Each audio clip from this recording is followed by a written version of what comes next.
So once the obstruction is ruled out, the patient's chest is still not raising, then that means that the patient may completely be in apnea, that is not breathing. So then you have to take, especially for a basic paramedic, what they can do is to then put in a bag valve mask and start bagging the patient with some oxygen. So that is, and the faster we can do this, the more oxygen the patient will get, the less hypoxic he will become. And this can have significant advantages in the long run in the patient's course. So as you can see, we are talking about very simple things that we can do at the scene. Okay, and I assume that even a breathing patient may still need assistance with a bag valve mask ventilation sometimes? That's correct. Okay. So if the breathing it's very slow, or it's very rapid and very shallow, or the patient is showing some signs of cyanosis or blueness that he's not getting enough oxygen, so that's again indication that the patient would need some assisted ventilation. And many of our EMTBs use pulse oximeters. So is there an oxygen saturation level below which you would automatically begin bagging, or is it more patient specific? Well, I think we should always shoot for an oxygen saturation on the oximeter more than 90%, ideally more than 95%. So if it is anything less than that, the first thing we can do is to give them supplemental oxygen.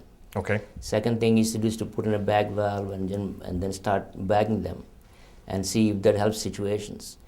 And if that does not correct the hypoxia, then they should start thinking about all the things we talked about, whether there is any significant chest injury that is preventing good oxygenation. And of course, our EMT basics are trained to recognize some of the specific conditions that you mentioned, not all of them necessarily, but a flail chest, for example. Yeah. They're taught to recognize paradoxical motion that would suggest a flail chest. In addition to analgesia, or actually our EMT basics cannot administer any analgesia, but in addition to oxygenation, what else would you suggest, especially to help stabilize that flail segment? Well, it's not important to stabilize the flail segment. In the past, we used to say that you could put some compression, put some tape, but experience has shown that that is not really very helpful. It actually prevents the lung from expanding. Interesting. The best way of stabilizing a flail segment is to expand the lung. So internal stabilization is what we should be shooting for. And that can be done by good masking and bagging the patient. So the lungs expand, and that will stabilize that segment. Okay. That will also improve your oxygenation. So there are lots of advantages for that. So positive pressure ventilation is critical. Ventilation. Excellent. Now, we talked also about the difference, or maybe not the difference, but the fact that you could have a hemothorax, which of course is blood within the pleural space, or a pneumothorax, air in the pleural space. And that in particular, and chest injuries in general, to me have always presented a challenge when it comes to diagnosis. Yeah. Yes. And therefore a challenge when it comes to treatment, because potentially some of the respiratory problems that we might misdiagnose as more of a shock problem, we might treat inappropriately by giving too much fluid. Yes. On the flip side of that, those problems that are actually cardiovascular in nature, we may make worse by, say, bag valve mask ventilation, correct? Sure. Because we may increase intrathoracic pressure and impede venous return and drop cardiac output, right? Yes. So any pearls to give our viewers, whether they're basics or advanced life support providers, on making the distinction between a shock problem primarily or a respiratory problem primarily? Yes, and most of the times it's a combination of the two, and we must remember that. So I think if you have obvious physical signs of impaired ventilation in the chest, it's more likely to be an airway problem or an oxygenation problem. So you need to diagnose these things, and as we said, it can be corrected very simply by, at least by the advanced paramedics, by doing a needle thoracentesis. And again, by the basic EMTs, by just putting in a mask and bagging the patient, which is fine, because oxygenation is very important. Even though the patient is in shock, the fastest thing that we can do is to correct the hypoxia by giving some supplemental oxygen. So it's okay. And at the same time, if you can provide some intravenous access and give them some intravenous fluids, you should do that. And if the patient is in shock and you cannot do that because you're a basic EMT, consider raising the legs. Again, we are trading something for the other. By raising the legs, maybe making the airway problem worse by diminishing the oxygenation, by pushing the diaphragms up, etc. But if that's the only thing you can do, go ahead and do that and see what happens. So it sounds like what you're saying is if the symptoms of respiratory distress are greater than the symptoms of shock, Yes. increased respiratory rate, impaired mechanics of breathing, retractions, accessory muscle use, cyanosis, Yes. then we should lean towards the respiratory condition. Exactly. Whereas if their respiratory status seems to be okay, but they're showing significant signs of shock, then Yes. that's the direction we lean. Is that a pretty Yes. good way of summarizing That's a that? very that good approach? summary. Okay, excellent. Let's talk about some specific injuries for just a moment. I'm not going to go through all of them because you did a nice job of covering them all, but just a couple of follow-up questions. You mentioned in a couple of occasions actually, the assessment tool of chest percussion. Now, our paramedics are trained to do chest percussion, but our EMT basics are not.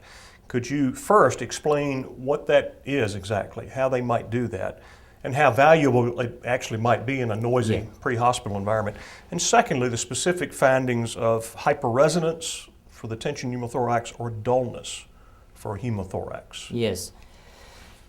So percussion note is not that difficult to do. It's basically putting two fingers on the chest and tapping on the chest. And imagine that you are doing this in an empty can of tin can, Okay. and you percuss it, do it. The sound will get exacerbated, so it'll be a resonant kind of a sound. And if you do the same thing, Sort of like a drum. so like a drum, and if you do the same thing against a wall or a table, you'll feel that the note is extremely dull. You can hardly hear it. So this is the difference between a hyperresonant note and a dull note. So a pleural space that is filled with air will sound like a drum for you. And a pleural space that is filled with blood will sound like you're tapping on wall or you're tapping on a table. More muffled sound. Very muffled, very dull. So if you actually do this outside the patient a couple of times, you'll get very rapidly used to or adjusted to and accustomed to this kind of sound. And that's in the appropriate setting that can easily make a diagnosis for you. Now, again, in the typically noisy pre-hospital setting, are we going to be able to make the distinction between those sounds, do you think? I believe you can, because it's not as much the sound but the feel of it Okay. as you percuss. So I think you can. Okay, I would imagine, though, that the practitioner needs to have discerned that difference through many different opportunities to practice Yes. that. So Yes. I think it's a good assessment tool to use for most any patient, just to get used to what normal sounds are. So you're more likely to recognize the abnormal sounds. Yes. Okay. Exactly. All right. On the subject of a pneumothorax, if our ALS providers do chest decompression, they would hope to get a rush of air Yes. in return. Suppose they get blood. What do they do with it? Nothing. Sometimes the blood and air are together in the pleural space. Right. So sometimes it's a combination of bloody air that comes out, which is okay. And there's nothing wrong with that. How about if it's frank You're blood?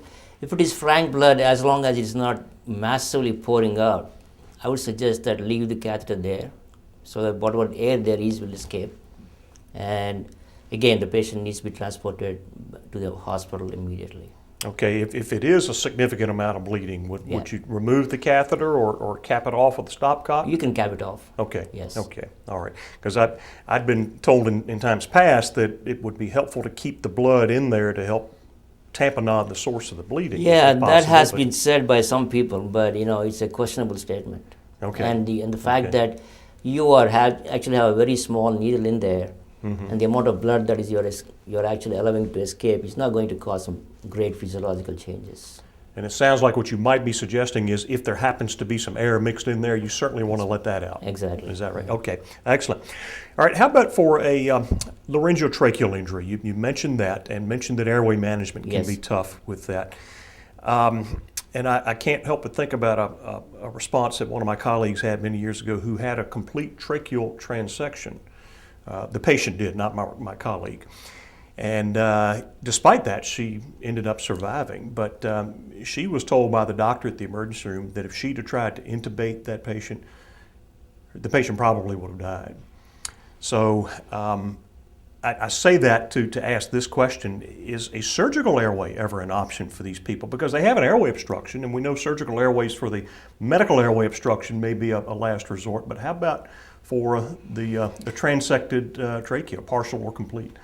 It wouldn't seem like there's anything there to do a surgical airway on. So, well, it's a very difficult question. I think it's a very, very difficult circumstance. Now, if you are imagining a basic EMT, he won't be able to do that anyway. Sure. I'm speaking of our paramedics. If it is an advanced EMT now, the problem is that when there is a partial tear of the larynx, there is so much air escaping that the neck really blows up. So there's a tremendous amount of swelling of the neck and tremendous amount of subcutaneous emphysema. There may be. And under those circumstances, even to palpate with the anatomical landmarks, no landmarks, is very difficult. Mm-hmm. So can be difficult. So what I would recommend is that if you're going to do an intratracheal intubation, do that once, and if you're successful, that's fine. Or if you have ability to do one of the other supraglottic airways, you can put that in. Okay. Hoping that the patient will have enough of an airway for you to transport the patient to the emergency department. Such as the combi tube or the King airway? The King. And I can tell you that even in the emergency department, these are difficult circumstances for even experienced traumatologists. So these are very difficult situations, so you got to be very careful.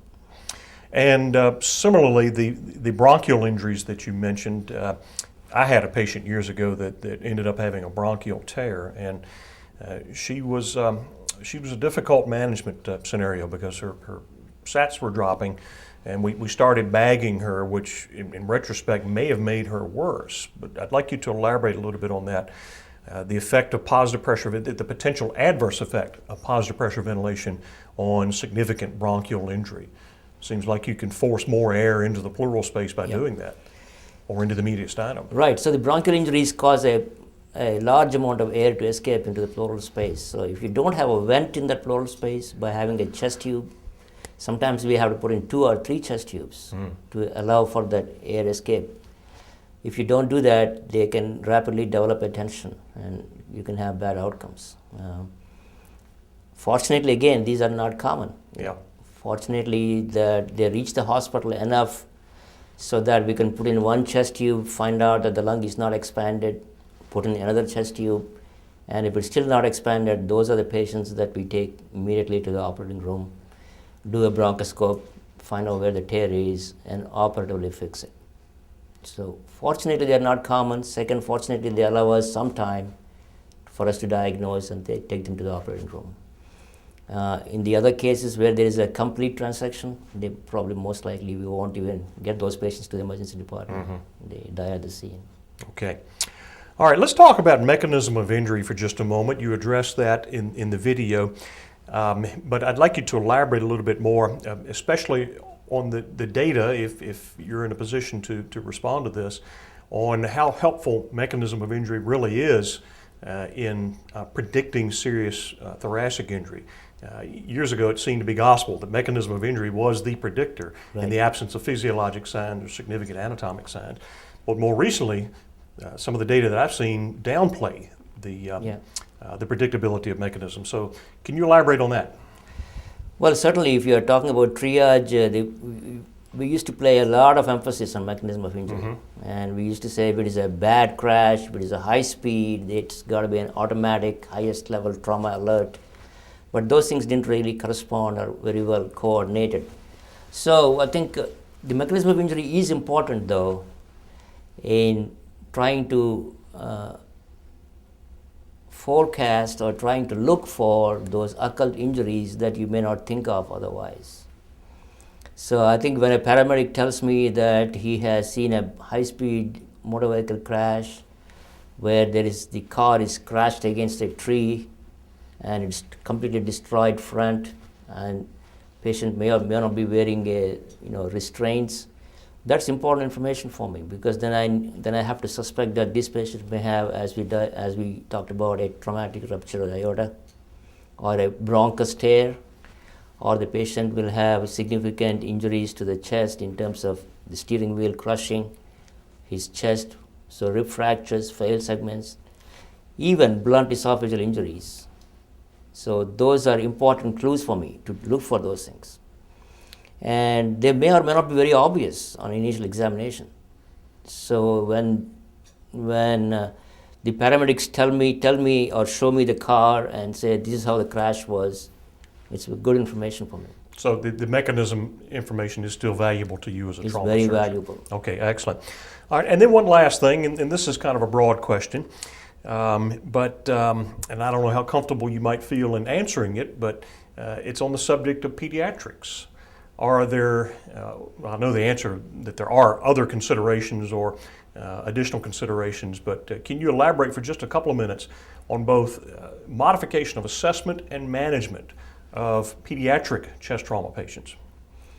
Well, the pediatric chest trauma is interesting because they can have most of the injuries we talked about, but the ribs are not that easily broken because they are much more flexible. And the other thing that's important to remember is that the kids don't show these gross signs of injury and hemodynamic abnormalities that the adults show. And they be very subtle in their manifestations. Subtle in the sense that they may be tachycardic, they may not have a drop in pressure. So these are some of the considerations. So it's very important to be cognizant of that, be experienced with taking care of children in thoracic trauma or any kind of trauma. And they're not just small adults, as we say, because there's a lot of differences that they have. And I think we really should be talking to the pediatric trauma surgeons for more details. Sure. That's my recommendation. Maybe we can have one at a future EMSAT broadcast. Let me just follow up with one question about that. With the ribs being more pliable, the way I've always interpreted that is to mean that the chance of rib fractures and a flail chest is lower. It's lower. But the chance of visceral injury, the chance of lung and cardiac injury is greater. That's exactly because right. that force, instead of being absorbed by the ribs breaking, Right. is being transmitted into the internal structures Exactly. of the chest. Exactly so. Okay, excellent. Well, we thank you so much. This is a great review of something we see a lot of, and it's very valuable to me, and I'm sure very valuable to our viewers as well. Well, thank you for the opportunity, and I think that one of the reasons that we have such great success